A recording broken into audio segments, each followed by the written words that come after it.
दोस्तों आप सभी का वेलकम है। आज हम बहुत ही अमेजिंग फैक्ट्स जानेंगे पश्चिमी एशिया के सबसे खतरनाक और अलग देश यमन के बारे में।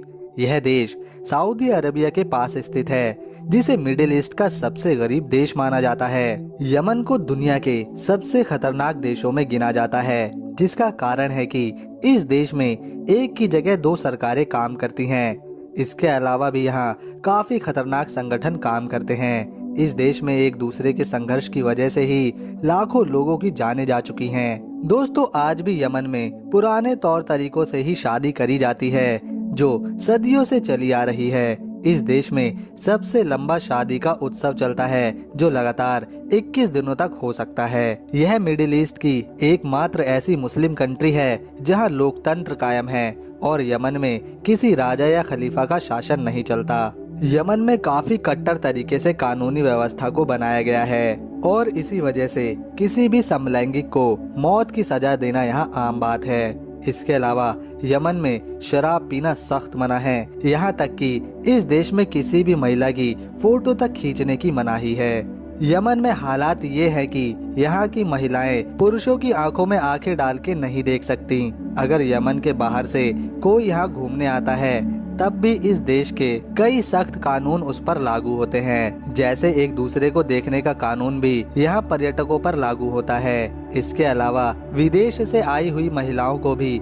पूरे ढके हुए कपड़े पहनना होता है। यहाँ पर छोटे या मॉडर्न कपड़े पहनने की आज़ादी बिल्कुल नहीं है। प्राचीन समय में यमन एक अमीर देश हुआ करता था, लेकिन किसी भी तरह के प्राकृतिक समृद्ध न होने की वजह से आज यमन मिडिल ईस्ट का सबसे गरीब देश बन चुका है। प्राचीन समय में इस देश यमन को मुस्लिम दुनिया का शिक्षा के क्षेत्र में सबसे बेहतरीन देश माना जाता था, लेकिन आज के समय में यहाँ की खुद की साक्षरता दर बहुत कम हो चुकी है। कुल आबादी का केवल 80% ही यहाँ पर लोग पढ़े लिखे होते हैं, जिनमें महिलाओं की संख्या पुरुषों में काफी कम होती है। सोलोमोन, जिसकी व्याख्या बाइबल के साथ कुरान में भी आती है, उनकी पत्नी अरानी शिबा का जन्म भी यमन में ही हुआ था। दोस्तों यमन मिडिल ईस्ट का एक ऐसा देश है जहां पर आबादी की वृद्धि अन्य मिडिल ईस्ट के देशों से काफी ज्यादा है। अगर यमन की ताज़ा जनगणना देखी जाए तो इस देश की कुल आबादी लगभग 3 करोड़ के लगभग है। साल 1967 में यमन को ब्रिटिश से आजादी मिलने के बाद इसे 2 गुटों में बांट दिया गया,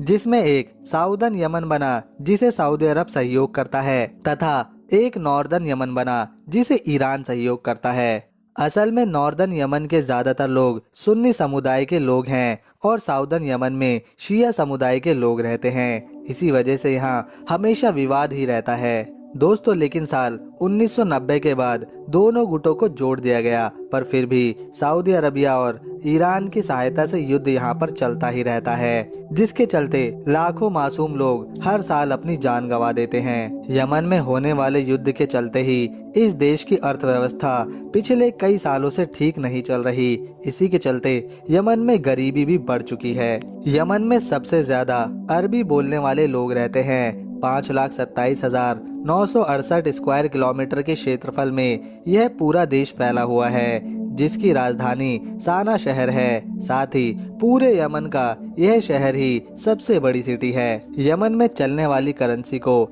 यमनी रियाल कहते हैं और इस समय एक यमनी रियाल की कीमत भारत के रुपए से काफी कम है। मतलब एक यमनी रियाल बराबर भारत के 0.29 पैसे। यमन का official name Republic of Yemen है। इस देश का समुद्री तट लगभग 2000 किलोमीटर तक फैला हुआ है। कॉलिंग कोड +967 है। इस देश में कानूनी सख्ती बहुत होती है। नागरिक चाहे देशी हो या विदेशी, अगर गलती करी तो उसे सजा मिलना तय ही है। तो दोस्तों अगर आपको हमारा काम और मेहनत पसंद आ रही है तो प्लीज फैक्ट म्यूलिश चैनल को सपोर्ट करें। आपका एक छोटा सा लाइक हमें बहुत ज्यादा हिम्मत देता है। वीडियो को लाइक करें, साथ ही चैनल को सब्सक्राइब कर बेल आइकन जरूर दबा दें ताकि आपको हमारी नई वीडियोस की सारी नोटिफिकेशन मिलती रहे। आप सभी का बहुत बहुत धन्यवाद वीडियो देखने के लिए। मिलेंगे अगली बार एक और देश की जानकारी के साथ। तब तक के लिए नमस्कार। वीडियो देखने के लिए थैंक्स।